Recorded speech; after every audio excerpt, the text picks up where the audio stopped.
Nos 399 municípios do Paraná, existem milhares de pessoas como o Antônio, que um dia acordou com a ideia de abrir um pequeno comércio de flores, uma paixão de sua esposa Silvia.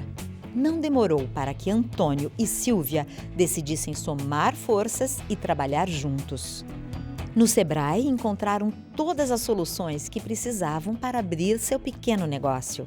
Sentiram-se seguros nas mãos de gente que conhece a fundo a trajetória que cada empreendedor deve percorrer para ter sucesso. Receberam informações valiosas sobre como analisar o mercado e planejar um novo negócio. Antônio e Silvia buscaram conhecimento técnico e ferramentas de gestão. Capacitaram-se, cresceram, ganharam preparo e segurança para abrir sua pequena empresa, que não para de prosperar. O Sebrae, Serviço de Apoio às Micro e Pequenas Empresas, existe para transformar a vida dos empreendedores e a sociedade. Empreendedores são agentes de transformação e podem contar com o Sebrae para realizar e crescer. O Sebrae Paraná tem 7 linhas estratégicas para promover um ambiente favorável para o crescimento dos pequenos negócios, despertar a vontade de empreender em jovens estudantes, do ensino fundamental ao superior, preparar lideranças para superar desafios, pensar e lidar com novos cenários, auxiliar micro e pequenas empresas a figurarem no mapa mundial dos pequenos negócios, incentivar modelos de negócios inovadores, apoiar empresas a conquistar excelência na gestão e mostrar o caminho para crescer, estar sempre ao lado de quem deseja iniciar ou melhorar sua empresa. Se você é empresário ou sonha em se tornar um, conte com o Sebrae a qualquer hora nos canais digitais. Ou, se preferir, vá a um dos escritórios, pontos de atendimento ou salas de empreendedor. É para isso que o Sebrae existe, para fazer a diferença na vida do Antônio, da Silvia, do Otávio, da Ana, da Carolina e da sua. Sebrae, fazendo a diferença para quem quer empreender.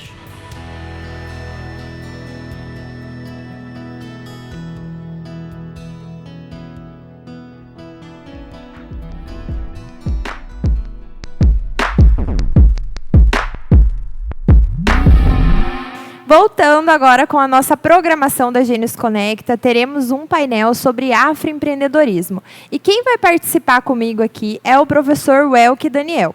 O Welk possui graduação em Comunicação Social e Jornalismo pela Faculdade do Norte Pioneiro, é mestre em Ciência da Informação pela Universidade Estadual de Londrina, professor de Códigos e Linguagens do Instituto Federal do Paraná, do campus aqui de Jacarezinho, coordenador do Núcleo de Produção Audiovisual, o NUPA, do IFPR, DJ nas horas vagas e amante da fotografia. Esse é o nosso amigo Welk. Seja bem-vindo.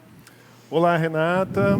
Olá, Brasil. Oi, gente. É um prazer estar aqui nessa edição, mais uma edição da Geniscom, mas não é mais uma edição, né? É sempre a edição. Né? Então, é muito bacana, é muito bom. Quero agradecer, parabenizar a organização, todos vocês aqui. Mandar um abraço para o Zé, o Jonathan e o João, que estão ali do outro lado da técnica, exatamente, proporcionando toda essa condição técnica bacana, limpa, em Full HD. E você que está aí do outro lado, seja do aplicativo ou pelo site, acompanhando a gente. Nós. Exatamente. Então, pessoal, a gente vai tratar um pouquinho sobre afroempreendedorismo. Vamos desmistificar um pouco esse tema, falar um pouquinho mais, né, sobre quais são as características desse movimento, o que as pessoas que praticam e que estão envolvidas nesse movimento têm a dizer também. Nós teremos falas aqui de 3 participantes, né, Welk? Quem são as meninas? Exatamente, é a Érica, Mileide e a Ana.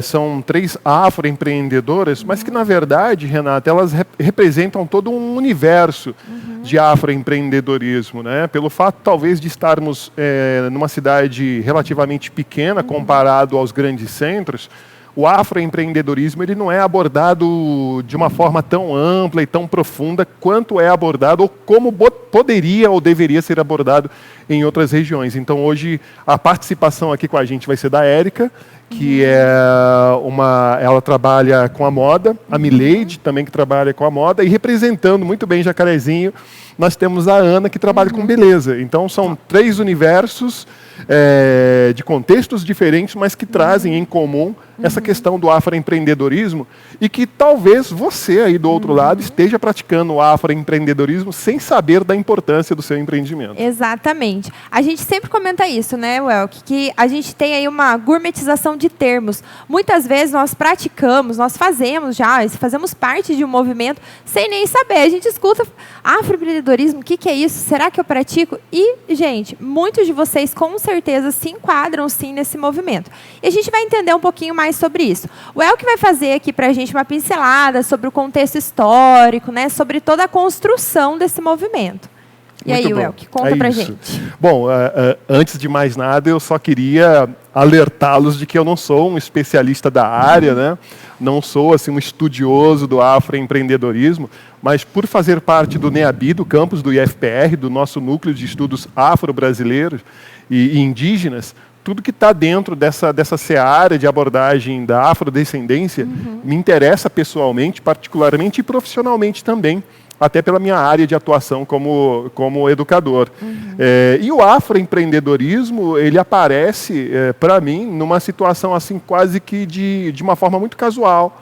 Né? Como você já colocou no meu currículo, eu sou um amante da fotografia, e a fotografia já me levou para muitos lugares. E, ultimamente, a fotografia me fez esbarrar nessa temática do afroempreendedorismo no estado do Goiás, mais especificamente em Goiânia.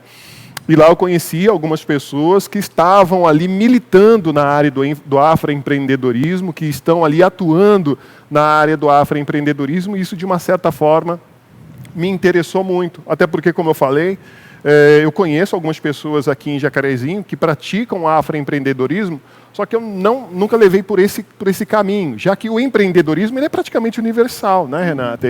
Ele não está relacionado, o empreendedorismo não está relacionado necessariamente à classe social, à inovação, não está relacionado à questão de gênero. Então, existe essa universalidade do empreendimento, da inovação, e o afroempreendedorismo, como a gente vai perceber um pouquinho, também se inclui nessa questão da universalidade.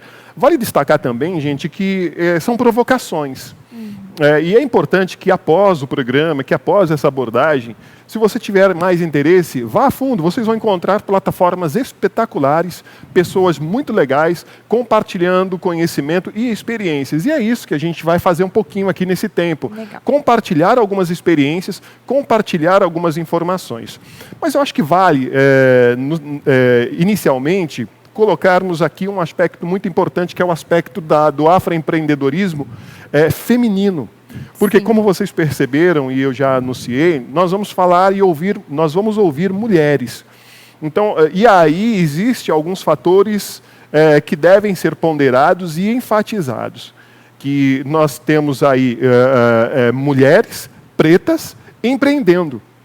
No Brasil e no mundo hoje, tudo que está relacionado ao afro, ou as questões de atuação do negro e da negra, existem muitas barreiras de pensamento, barreiras de preconceito, barreiras do racismo, que é o principal delas. E aí a gente já começa a tocar num ponto que lá na frente a gente vai entrar um pouquinho mais profundamente, que são as barreiras de como empreender, e principalmente dentro de um universo afro.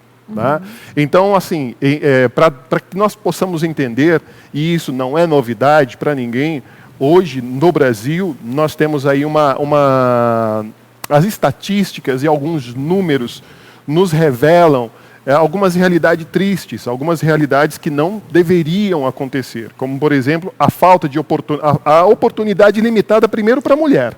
Exatamente. Né? Quando a gente compara o homem com a mulher, isso é histórico e isso vem de longa data, não é uma abordagem de agora, não é uma questão de vitimização, mas é um fato, né, de que a mulher ela ainda está conquistando o seu espaço, e de uma forma brilhante e espetacular. Mas a gente precisa avançar mais, né? Nós precisamos avançar mais na nossa consciência de entender que a mulher é necessária no apoderamento de alguns espaços. E quando a gente olha as estatísticas e alguns dados, que eu não vou fazer aqui um discurso cheio de números e matemáticos, que não é essa a questão, mas a gente vai perceber, por exemplo, que no empreendedorismo, na iniciativa empreendedora, predomina-se ainda o gênero masculino, né? E por que a mulher não empreende mais, né, do que ela pode empreender? Porque existem uma série de fatores, barreiras e questões sociais. E aí nós vamos ter uma outra situação. Se já é difícil para a mulher, ou melhor, muitas vezes não é fácil, ainda que nós tenhamos alguns ícones e algumas mulheres que são símbolos do empreendimento no Brasil e no mundo, para a mulher preta, para a mulher negra, existem alguns fatores que ainda dificultam mais a sua vida.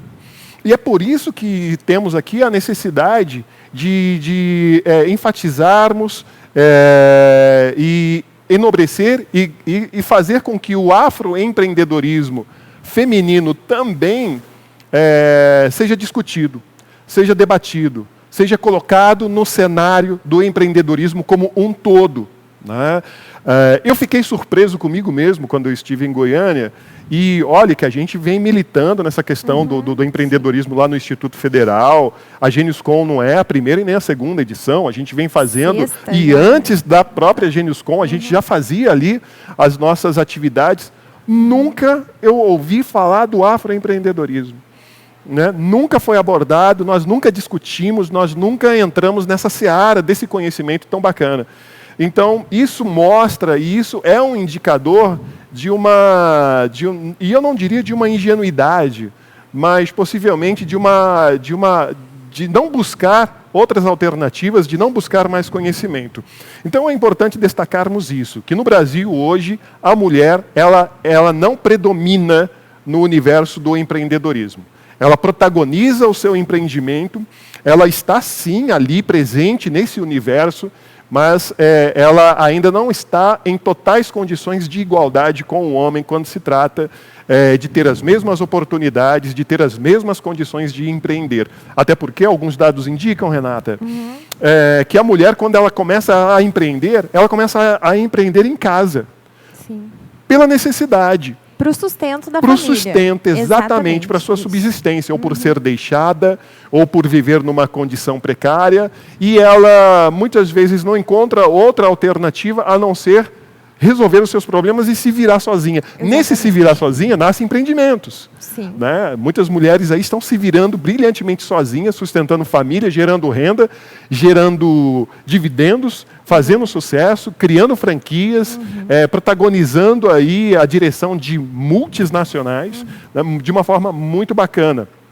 Mas ainda nós temos aquele setor, o setor mais carente, o setor social, que a mulher ainda se não domina, ela ainda nem está em situações de igualdade com o empreendedor masculino. E é importante, né, a gente mencionar isso. Na Gênios, a gente sempre teve uma dificuldade. Então, há 6 anos aqui, realizando a feira, a gente sempre teve uma dificuldade muito grande em encontrar nomes para painéis, para palestras, né, nomes de mulheres. E muitas vezes, quando a gente achava um nome, né, a gente falava assim, não, vamos tentar trazer. A agenda estava completamente comprometida. Por quê? São pouquíssimas mulheres que se destacam nesse mundo do empreendedorismo, nesse mundo da tecnologia. Então, aquelas que têm aí, né, um patamar já, né, de mais reconhecimento, elas são bem assediadas, digamos assim.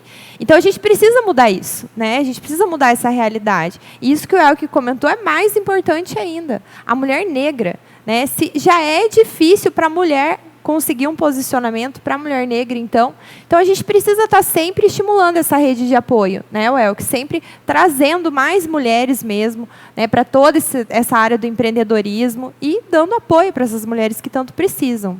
Exatamente, Renata. A gente precisa trabalhar e fazer com que a mulher negra, ela consolide a sua aptidão para o negócio. Sim. Né? Que ela seja consolidada, que ela consiga fazer uma consolidação. E quando a gente fala de consolidação, vocês que são da área do empreendedorismo sabem muito bem disso. Fazer com que aquele empreendimento se torne algo de sucesso. Né? E que ele saia daquela caixinha de ser algo apenas para subsistir, para sobreviver, mas que se torne algo grande. Algo bacana. Né? E é por isso que a gente traz hoje a participação dessas mulheres que são afroempreendedoras dentro cada uma da sua área, para estimular, para servirem como referência, para inspirarem outras mulheres também a entender que o empreendedorismo e que o afroempreendedorismo ele pode e deve ser consolidado também como negócios de sucesso. Ok? Exatamente. Bom, eu queria já chamar, então, e eu quero que você vá cuidando aí do tempo, viu, Renata? Às vezes eu sou meio prolixo, gente, falando. Vamos lá. Então, nessa primeira parte, eu queria trazer a Érica. A Érica, ela é de Goiânia. Tá. Ela fala um pouquinho sobre ela, mulher negra, mulher preta da periferia, de iniciativa, uma mulher que está à frente do seu negócio. E é interessante que, ao conhecer a Érica, e a sua marca, Indinga, a gente vê ali no processo de consolidação do negócio e do empreendimento da Érica, que ela perpassa por todas as fases do negócio. Né? E ela consegue construir essa autonomia.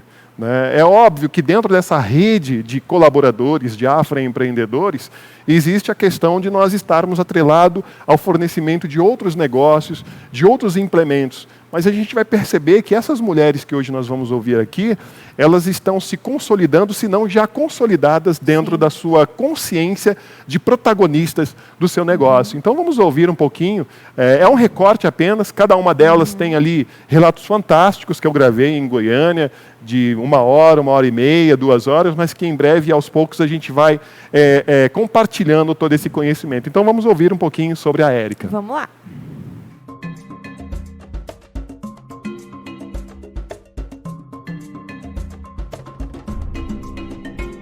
Eu sou a Érica Pereira dos Santos, eu tenho 32 anos, eu nasci na cidade de Goiânia, eu sou a neta de um povo preto que veio para Goiás, de Minas, do Piauí, do Nordeste, então a minha família tem essa característica, né, Goiânia é uma cidade nova, né, então a minha família veio para a nova capital do estado, né, de Goiás, para construir, né, novas vidas, né, também pensando numa perspectiva econômica, né, e também melhores condições de sobrevivência.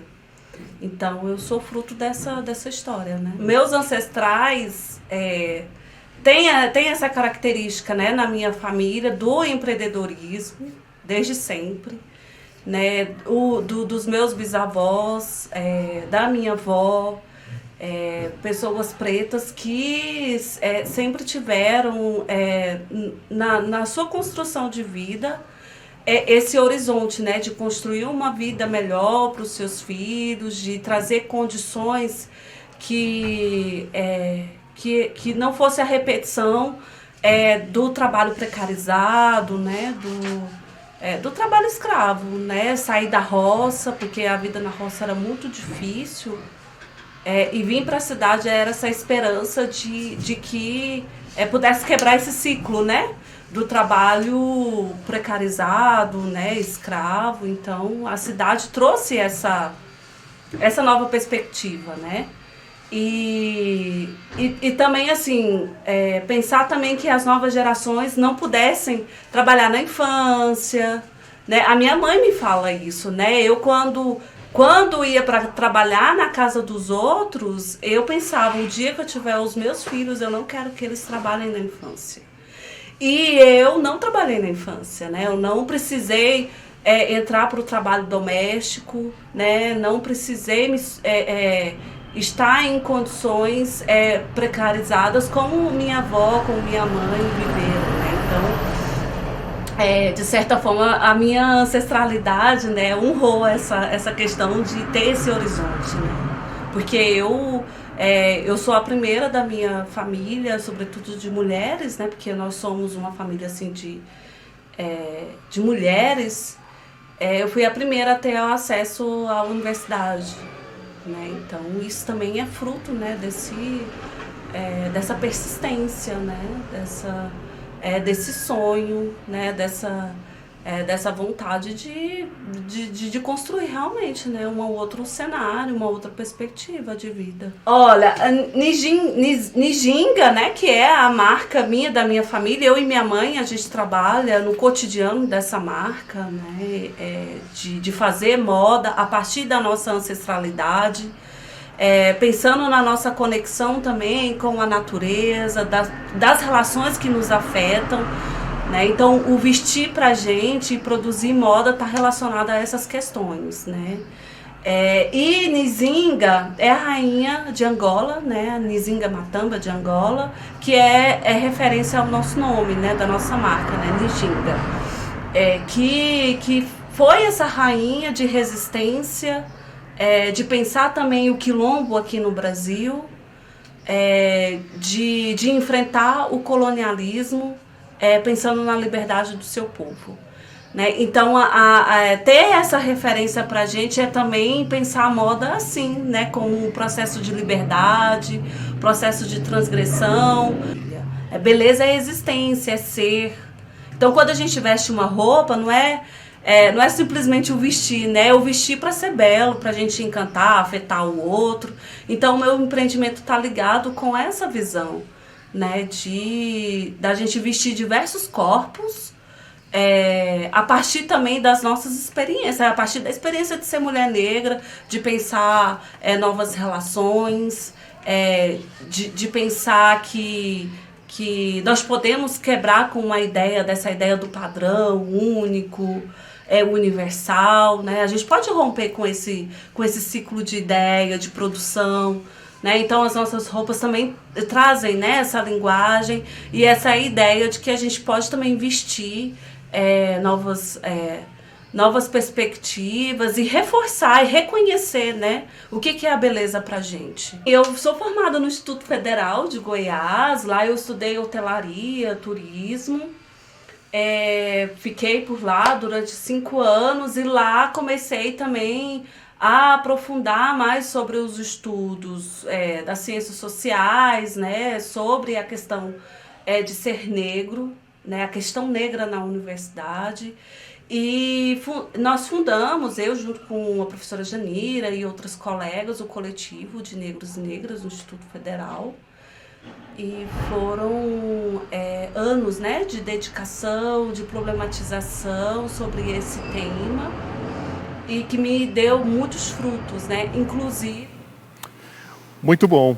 Muito legal, Elke. Eu fiz um corte ali agora, porque é muito gostoso ouvir a Érica, é muito bom ter o compartilhamento das experiências dela, mas o vídeo se estende por vários assuntos que ela aborda ali, do protagonismo dela dentro daquela marca que é a Nzinga, que, aliás, um abraço para a Érica, parabéns para ela, para a família Érica. dela, que é espetacular. Eu estive num ambiente assim sensacional quando se fala de empreendedorismo, com ênfase no afroempreendedorismo. E ela fala, né, que algumas palavras assim que chamam muito a atenção. Ela fala de persistência, resistência e liberdade. Então é sobre isso. É sobre ser a diferença no mundo, fazer a diferença. Não é só sobre subsistir, né? Como você comentou. É realmente mostrar a marca que a gente tem no mundo, né? Nos impor ali enquanto mulheres, enquanto empreendedoras. E eu fiquei pensando, né? Liberdade, resistência, persistência e a pandemia. Né? Como que foi, né, esse cenário todo aí para essas mulheres, né? Porque a gente tem a fala também da Ana, e a Ana sofreu muito isso, não sofreu? Esse momento agora de pandemia. Conta aí pra gente. Sim, exatamente, Renata. Quando a gente fala de empreendedorismo, a gente entra na ideia da construção de uma ideia, da construção de um empreendimento, da construção e do enfrentamento de um desafio. né? Porque, salvo engano, acho que ali o empreendimento, o empreendedorismo, a palavra desafio está sempre presente, né? Ir além, superar, enfim, se superar.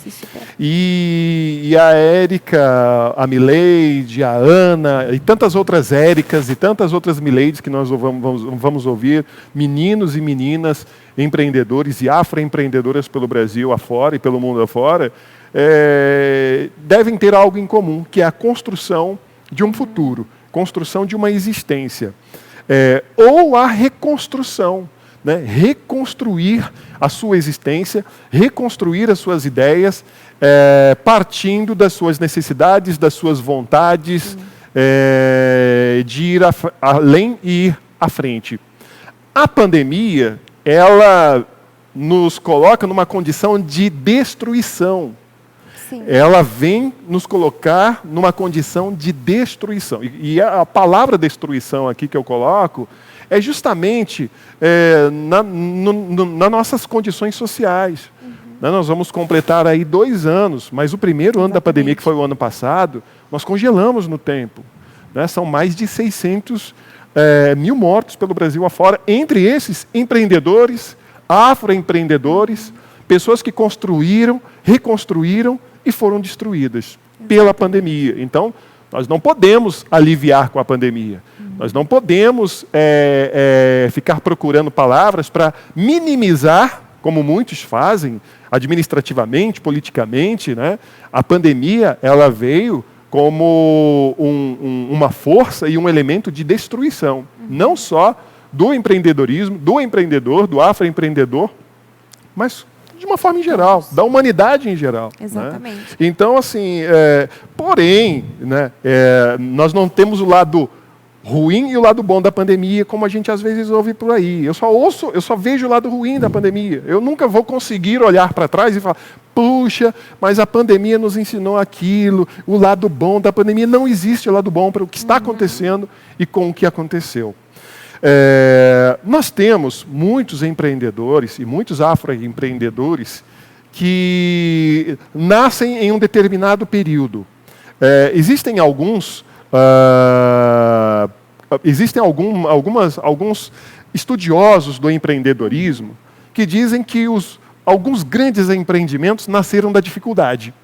Nasceram em virtude de um problema financeiro, nasceram em virtude de alguma dificuldade em que o empreendedor viu e criou uma situação para diminuir aquela dificuldade. E aí nós temos a pandemia, né? Onde, de fato, sim, nós tivemos muitas destruições, muitas situações irreversíveis, perdas lamentáveis, e nós tivemos algumas pessoas que estão se reconstruindo, estão se repensando, estão revendo seus conceitos e olhando para um cenário novo, modificado, que vai se modificar e está se modificando em virtude deste assolamento pandêmico. Aí vem também o afroempreendedorismo. Né? Pessoas que perderam emprego, perderam empresa, perderam família, perderam pais, perderam mães e estão se reinventando. Se reinventar na dificuldade, com certeza, é muito mais difícil. É muito mais doloroso na circunstância em que a gente vive e na circunstância que nós nos encontramos agora. Mas eu quero acreditar, Renata, que dentro dessa temática da pandemia, acredito que nós vamos ter aí relatos futuros de pessoas que olharam para o espelho e se enxergaram numa necessidade de serem fortes e de serem resistência, fazer resistência a tudo isso que nos assola, que não apenas a pandemia, mas nós, brasileiros, o homem negro, a mulher negra, o preto, a preta, principalmente da periferia, ele tem uma característica espetacular e admiradora, que é a resistência. A resistência. Né? Que é a resistência. E ele aprende a resistir, ele constrói a sua resistência baseado nas suas aptidões, na sua energia e na sua força. Exatamente. Força essa que ele vai converter em um empreendimento, em algo inovador, dentro das suas possibilidades, das suas capacidades e principalmente dentro das suas oportunidades. Então eu vejo que esse período de 2020, 2021 tem sido um período de reconstruirmos algo que foi destruído. Muitas vezes a nossa autoestima, a nossa capacidade de criar, de ir para frente, de ir para cima. Famílias, né? Famílias, exatamente. Bom, acho que esse recadinho que eu estou recebendo aqui é da interação? É da Érica. A Érica legal. está nos ouvindo e nos vendo. Bom dia, Érica. Obrigado, muito obrigado, viu, Érica, por você compartilhar com a gente um pouquinho da sua experiência, das suas mensagens. Exatamente. Bom, então é o que a gente vem, né, falando aí de afroempreendedorismo e tudo mais, mas qual é o verdadeiro conceito, né? Como a gente se aplica? O que é esse movimento? Como a gente pode descrevê-lo, né, para que o pessoal que está nos assistindo aí entenda? Assim, como eu falei lá no início, eu não tenho ainda um vasto conhecimento, nem sou um estudioso do afroempreendedorismo, não tenho experiência e não consigo nem compartilhar experiências vividas por mim dentro do afroempreendedorismo. Tudo que nós estamos discutindo aqui é basicamente tendo como referência a própria Érica, Mileide, a Ana e outras pessoas que eu comecei a enxergar aqui na nossa comunidade como afroempreendedores. E como que eu comecei a perceber que eu estou num meio em que eu conheço afroempreendedores? A partir do momento em que eu percebo e observo o homem negro, a mulher negra empreender. A base do empreendedorismo, acredito ser o mesmo para todos. Sim. Né? A velha e boa cartilha do empreendedorismo, que vem se inovando, vem buscando outras formas de atuação, acredito que é a mesma para todos. Ela independe do gênero. Sim. O que muda são as circunstâncias e a forma como algumas questões são abordadas dentro da tecnologia, dentro das questões sociais, dentro das questões humanas. Né? E o afroempreendedorismo, primeiro, nós temos que entender que a prática do afroempreendedorismo é feita por afrodescendentes. Exato. Né? Mas essa é a receita do bolo? Essa é a regra? Não. Né? Mas nós temos aí o afroempreendedorismo praticado predominantemente, assim, de uma certa forma, por afrodescendentes. Né? E aí nós começamos a abrir o leque para uma discussão ampla, uma discussão bem maior que vai além de números, de resultados de negócio, de negócios de sucesso, de cases, como são alguns termos que a gente tem dentro do empreendedorismo. Né? Exatamente. Se a gente ouvir, se a gente observar a fala da Érica, a gente pode perceber que a fala dela é muito social. Né? É uma fala muito humanizada. Acessível. Acessível e pouco técnica. Sim. Né?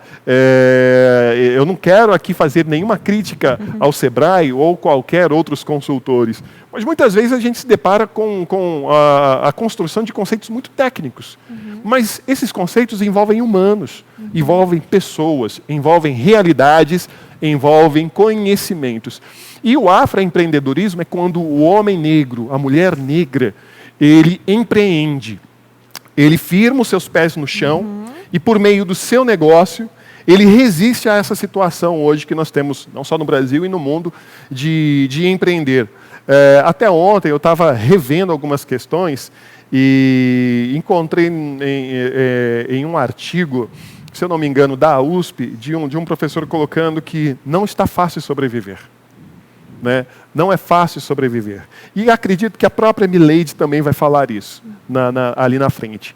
Não é fácil sobreviver hoje, nem no Brasil e em lugar algum. E está cada vez mais difícil. Exato. Né? E dentro dessas dificuldades, há necessidade de nos superar. Eu acho bacana, porque dentro do afroempreendedorismo a gente vê isso.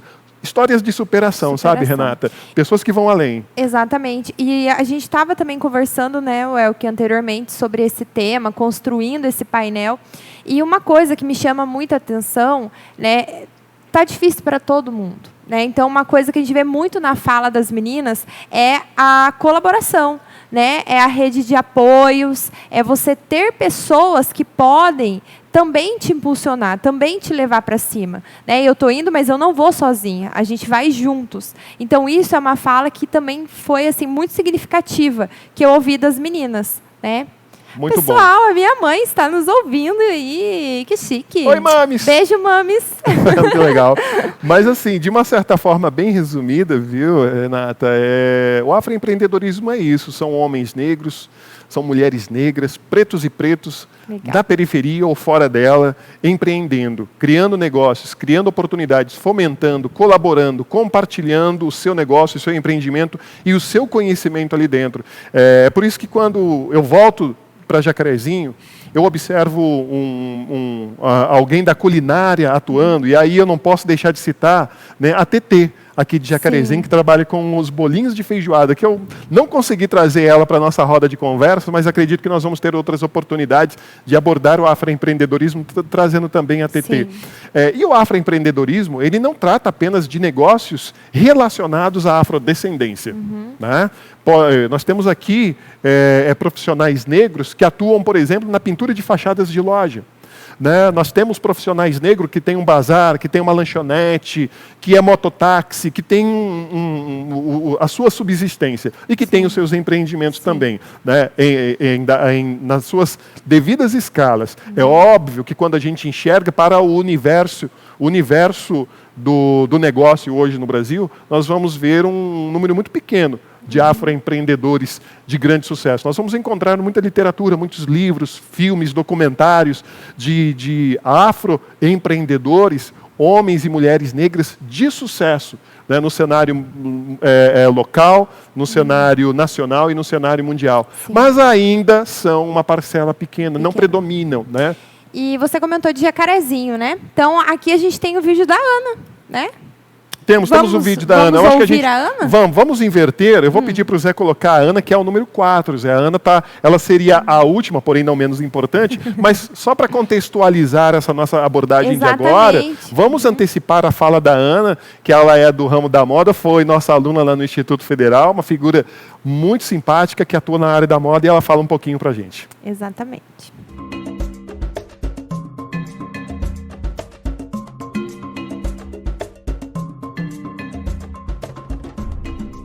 Bom, meu nome é Ana Cláudia, eu trabalho há quase 4 anos com cabelo afro. Surgiu de uma necessidade minha, que eu não encontrava, sempre minha mãe que trançava meu cabelo. Se eu queria fazer alguma coisa diferente em relação à trança, era minha mãe que fazia. E eu vi essa necessidade, não só minha, como de outras pessoas, e comecei a trabalhar, vi nisso uma oportunidade de trabalho. Eu tinha ficado desempregada e resolvi investir nisso. Uma cliente minha, que era uma vizinha minha, viu o meu cabelo e queria colocar o cabelo também, acabei colocando nela.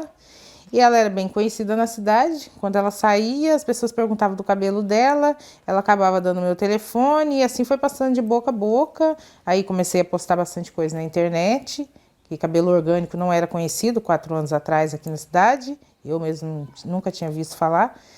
E daí começou a se popularizar.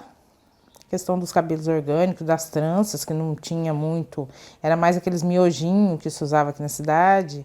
Aí comecei a trazer as tranças box braid, que não tinha tanto. Aí foi se divulgando meio que boca a boca. Então, a grande maioria dos meus clientes são, em média, 80% da clientela negra, que me procuram, tanto para maquiagem também, que tem muita gente que me procura para maquiagem, porque tem medo de ir em outros salões e não conseguir tom de pele, tal, e dos cabelos também. A grande maioria é negra. Assim, eu procuro consumir de outros comerciantes negros, né? Que nem eu compro touca de cetim, de empreendedor negro também, os brincos que eu trago para as meninas com tema africano, que aqui a gente não acha. A gente tenta, é o tal do black money, né? Que o dinheiro passar de mãos negras para mãos negras. Assim, eu acho muito importante essa questão do black money, porque o dinheiro circular na população negra. Se eu conheço um empreendedor negro, eu sei que ele tem produto de qualidade, eu posso comprar dele e ele pode me ajudar, e assim a gente fazer o dinheiro circular entre a gente, porque é um grande mercado que é subaproveitado por questões sociais, raciais e por aí vai. As oportunidades para o negro já são bem escassas, assim. Então, por exemplo, eu comecei o meu salão aqui porque eu já tinha rodado, entregado currículo para tudo quanto é lugar, só que eu estava com um black desse tamanho e eu vi que tinha dificuldade, as pessoas olhavam meio torto para mim. Aí meio que eu falei, quer saber, eu vou abrir o meu negócio, que eu posso usar o cabelo que eu quiser, na hora que eu quiser. E assim, foi assim que eu comecei.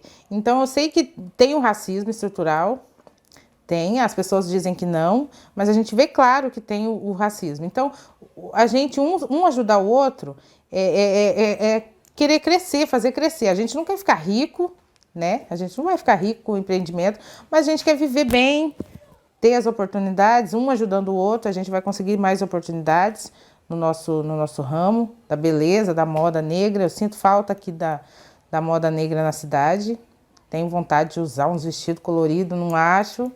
Tem que comprar de fora, turbante tem que comprar de fora, brinco tem que comprar de fora, que aqui não tem. A gente, desde pequeno, foi ensinado que o negro é feio, que o cabelo do negro é feio, que cabelo crespo é feio, que o bonito é o liso, arrumadinho. E cabelo crespo não fica arrumadinho. O crespo fica armado e aquele armado que é o bonito. Então, eu acho legal que, às vezes, a pessoa chega aqui com a autoestima baixa, né, meio cabisbaixa, assim, é até engraçado. Você tira a foto do antes, a pessoa parece que tá triste, depois você põe um cabelo nela, cacheado ou black, ou trança, ela sai empoderada, sabe? Muda, o rosto da pessoa muda. Na foto você vê o antes e depois, você vê que a pessoa parece que rejuvenesceu 10 anos, assim.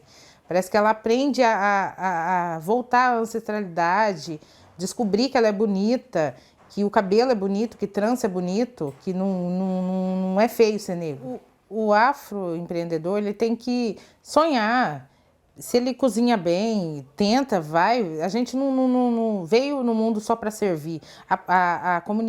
As pessoas acham que o negro veio só para servir. A gente tem essa cultura que o negro está para servir, que ele tem que ser empregado.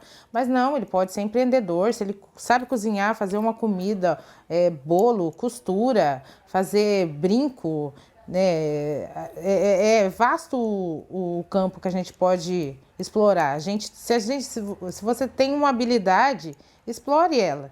Não fique só, porque eu tenho que ser assalariado, eu tenho que ter carteira assinada. A gente tem que explorar. Eu acho que a gente tem que ousar, tentar, arriscar, porque o empreendedor é isso, ele tem que arriscar para poder ter sucesso.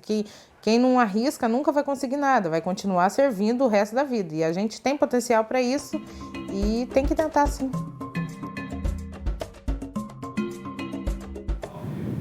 Ousada e empoderada. Eu uso o meu cabelo do jeito que eu quiser. Amei, gente, a Muito Ana. bom, né? Amei, amei. Vou lá prestar umas consultorias para ela, Welk, porque ela já está vendo muitas possibilidades de negócio sim. ali, né?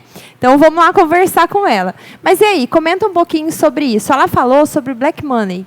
Exatamente, né? A Ana, ela já entra mais numa ideia e ela ressalta a questão da rede de colaboradores, né? Dessa rede de afroempreendedores, de entendermos que nós podemos, que um afroempreendedor pode ser o meu parceiro, como ela citou ali, né? E aí, Renata, eu vou puxar um pouquinho a atenção aqui do nosso perfil comercial, não só local e regional. Assim como a Ana tem a dificuldade de se vestir, de fazer ali a sua beleza por meio da afrobeleza, muitas outras mulheres têm. Então a gente tem um perfil comercial ainda muito acanhado quando se trata de contemplar, né, produtos direcionados à comunidade negra. Então acho que vale a pena a gente repensar isso. E aí a Ana, quando ela coloca essa questão do Black Money, ela trata dessa questão da rede de colaboradores, da rede de parceiros dentro do afroempreendedorismo. Ela quer fornecer e ela quer adquirir de outros fornecedores afroempreendedores para que eles se fortaleçam junto com ela, né? Que esse colaborativismo, ele é uma também das características do afroempreendedorismo. A Érica, por exemplo, o esposo dela, o marido dela, confecciona calçados que têm um perfil e uma pegada afro que é muito legal, né? Espero um dia podê-lo entrevistar também, que é um afroempreendedor, marido dela, da Érica. Complementa a moda dela. Exatamente. Então nós temos a Ana e um outro aspecto que a Ana já coloca, que eu acho muito bacana e que você curtiu bastante também, é a questão da liberdade. Sim. Né? O afroempreendedor, e como a Ana, ele está livre para empreender e fazer do jeito dele, atendendo às necessidades de uma viabilidade e de um resultado de uma necessidade local. Sim. É bonito, né? O cabelo black é bonito, eu me sinto bem, assim, as pessoas têm, né, esse preconceito estrutural, como ela disse, e é muito legal ver que ela está se sentindo empoderada a partir do momento que ela passou a empreender, que ela entendeu ali o papel dela na sociedade, e isso trouxe para ela essa liberdade, né? Que Exatamente. tanto falamos aqui. Bom, então, ela também menciona sobre sonhos, realizações.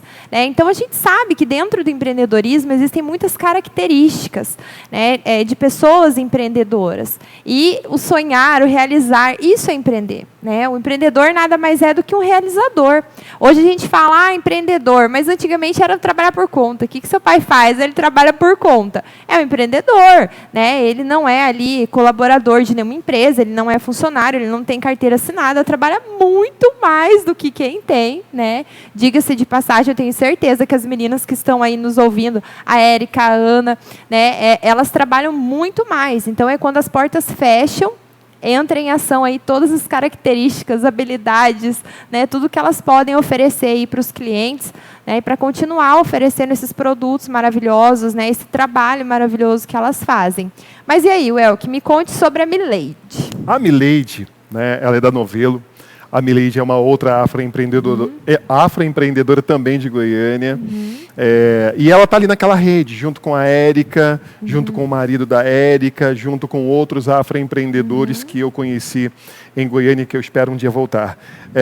A Mileide, ela vai abordar agora o aspecto mais criativo do negócio dela, que também está relacionado à moda. Então, vamos ouvir a Mileide, que está no vídeo 2, e aí a gente comenta um pouquinho sobre as experiências e o conhecimento que ela compartilha aqui com a gente. Vamos lá.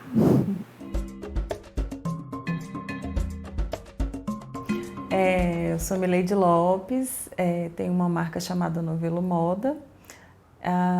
Já participei de uma associação de cultura chamada Fábrica Cultura Coletiva. Ela se localizava na Rua 3, aqui de Goiânia. Ela surgiu em 2010 e ficou até 2013.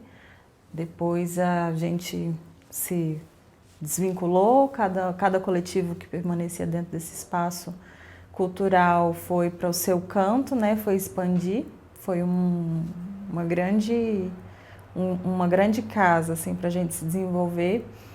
E participando dessa associação, eu entrei para um coletivo de moda chamado Casulo Moda Coletiva. Era um coletivo que tinha o intuito de comercializar marcas autorais do Brasil. E nessa empreitada a gente comercializou por meio de umas 70 marcas autorais, como a minha do Brasil todo. Então esse espaço ele durou 8 anos e ele fechou, né? Hoje cada marca eu sei que está se desenvolvendo, a Naia Violeta, a Novelo, a Salamandra do Fogo e várias outras marcas. O Cleison Bastos, que também é um estilista aqui da cidade, bem conhecido. São marcas que a gente tinha nesse coletivo. E a Novelo já existia desde então, desde 2010, e de uma forma bem simples, sempre com a minha confecção. Eu tinha sempre tive uma ou duas costureiras, sou filha de costureira. Minha mãe também me fornece algumas coisas até hoje. E a ideia da Novelo é trabalhar sempre com esse produzir manual. Então, produzir manual, produção afetiva, produção com propósito. Eu não consigo ser uma pessoa totalmente ecológica, mas eu consigo movimentar um descarte. Esses são princípios que eu aprendi muito com a minha mãe no fazer de casa mesmo. O empreendedorismo em si ele já é muito difícil, porque você já está indo contra a maré de 1000 coisas, né? De uma sistemática que está aí, que é para funcionar daquela forma por um propósito. E adentrar dentro desse universo do afroempreendedorismo, igual eu falei, né, eu tive vários momentos, vários processos em que eu fui me encontrando como mulher negra nesse processo, né, de abrir minha marca de forma informal mesmo, mas de entender que a Novelo já existia lá em 2010. Ir para os coletivos, ir para as associações, ter os meus encontros, né, entendendo o que era essa negritude, chegando no meu viés de marca cada vez mais específico, né. O afroempreendedorismo pode ser, por exemplo, eu comprar os tapetes que a minha mãe faz. E eu compro sempre, tenho vários. Porque é uma devolutiva maravilhosa, eu estou fomentando um trabalho dela, uma energia dela, fazendo com que ela queira produzir mais também, que ela se sinta reconhecida. Eu não me entendo como uma afroempreendedora muito conhecida mais, os tempos são novos, né? Outras coisas aconteceram. E eu também me sinto empurrada para essa margem, né? Que quer que a gente esteja. Mas o fato dos meus irmãos reconhecerem esse trabalho que eu faço, não necessariamente vinculado só à moda, mas vamos imaginar que eu faço qualquer outra coisa, o fato de outras pessoas adquirirem o que eu faço, né? De eu reconhecer o que outras pessoas negras fazem. Por exemplo, eu tô calçada com a sandália da Érica, que foi o esposo dela que criou, né? E eles vendem em conjunto. Então, isso também é fomentar, né, esse afroempreender, mesmo que eu esteja na margem. Mas um dos desafios que eu entendo que isso é o que dificulta muito com que as pessoas compreendam que isso, esse simples ato, né, de reconhecer quem está fazendo, né, do seu lado, algo que você também pode consumir, é essa educação mesmo coletiva que hoje, atualmente, nessas periferias onde essas pessoas pretas estão inseridas, elas não têm essa compreensão, né? essa interpretação que, se elas fizerem isso, elas vão estar praticando e fomentando o afroempreender. Vive? Muito Legal. bom. Muito bom. Tá aí a Mileide, obrigado Mileide, que possivelmente está nos assistindo também. E o trabalho da Mileide, ele é muito bacana, ela já fala ali da sua capacidade criativa, da sua consciência de trabalhar. Ela falou sobre propósito, eu achei isso muito bonito, Welk, né? Ela entende a importância do que ela faz para toda a comunidade e fomenta isso através do coletivo. Eu achei muito interessante. Muito bom, mesmo. ela traz alguns brilhos especiais na questão dela ter a consciência ecológica, reaproveitamento, reutilização. Então, e o afroempreendedor, acho que é uma característica em comum, que é a criatividade. Né? Até porque essas pessoas são dotadas de uma criatividade tão linda, tão colorida, como a gente vê ali o background tanto da Érica, quanto agora da Mileide, ou da Ana, né? Você vê ali cores, alegria. É um cenário natural, normal. Nós não criamos aquela situação ali para gravar, mas é o cotidiano delas, né? E eu acho que isso é muito estimulante. E a Mileide também traz essa questão aí de contemplar o outro, olhar para o outro dentro desse conceito, dentro desse universo do afroempreendedorismo. Eu percebo assim que elas precisaram, né, todas elas, olhar muito para dentro de si, se autoconhecer. Aí entra o painel que a gente acabou de ter aqui antes do nosso, sobre autoconhecimento. A partir desse autoconhecimento, elas se empoderaram e estão conseguindo mudar a realidade da comunidade em que elas estão inseridas. Então, assim, é um conjunto de coisas, né? Não é só ter a criatividade. Entra a empatia, entra autoconhecimento, entra as habilidades comportamentais, porque elas precisam de uma postura. Né? A gente falou aí, né, da dificuldade de mulheres no ambiente corporativo, né, do empreendedorismo. Eu acredito que isso também se deva muito à questão de postura, porque às vezes a gente tem uma postura de fragilidade, então muitas vezes não somos reconhecidas a nossa capacidade. Se você está aí, não é porque você é boa, é porque alguém te favoreceu de alguma forma. Então, é quebrar tabu, se autoconhecer, se empoderar, bater o pé e falar, não, eu vou, eu sou capaz, eu consigo. E é isso, né? Eu achei assim maravilhoso a fala de todas elas. Essa nossa conversa aqui, esse bate-papo, eu acho que abriu muito a mente, né, de quem está nos assistindo. Pelo menos para mim, quando a gente, né, começou a conversar sobre esse tema, eu fiquei encantada. Já quero conversar com todas elas, conhecer todas elas. E eu fiquei muito feliz mesmo com esse conteúdo, com essa nossa conversa, Welk. Nós já estamos partindo para os finalmente aqui do nosso bate-papo. E eu acho que é muito importante que nós tenhamos essa consciência e essa sensibilidade para olhar para a nossa realidade.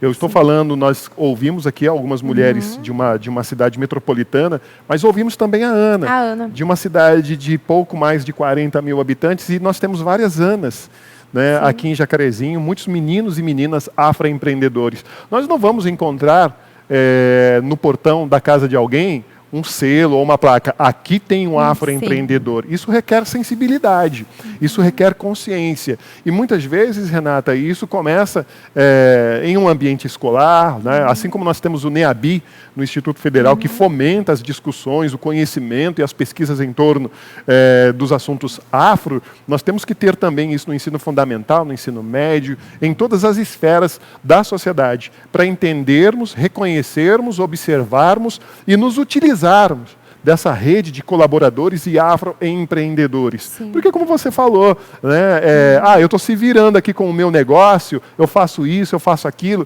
mas o cara é um empreendedor. Né, ele é um negro, um preto empreendedor e que faz muito bem. Né?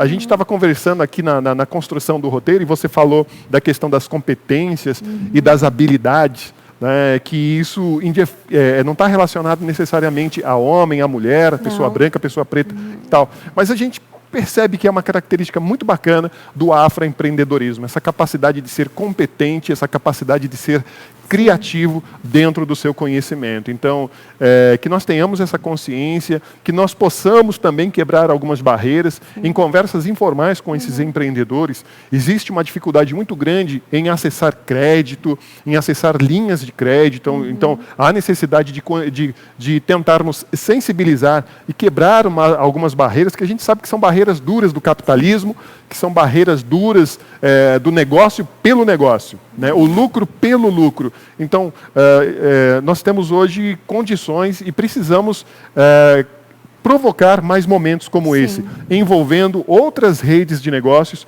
outros setores, né, outras áreas, como as áreas mais administrativas, as áreas mais econômicas do universo empreendedor, para que a gente possa dar mais suporte para o crescimento do afroempreendedorismo, não só em Jacarezinho, mas no Brasil como um todo. Exatamente. Pessoal, agradecemos a todos vocês que ficaram aqui nos assistindo até agora. Welk, muito obrigada. Foi muito bom mesmo esse momento aqui para a gente poder trocar uma ideia. E vamos partir para o nosso próximo rolezinho? Vamos. A gente tem um rolezinho aí muito bacana gravado, galera, com o pessoal do Ciência em Show. Exatamente. Ficou legal.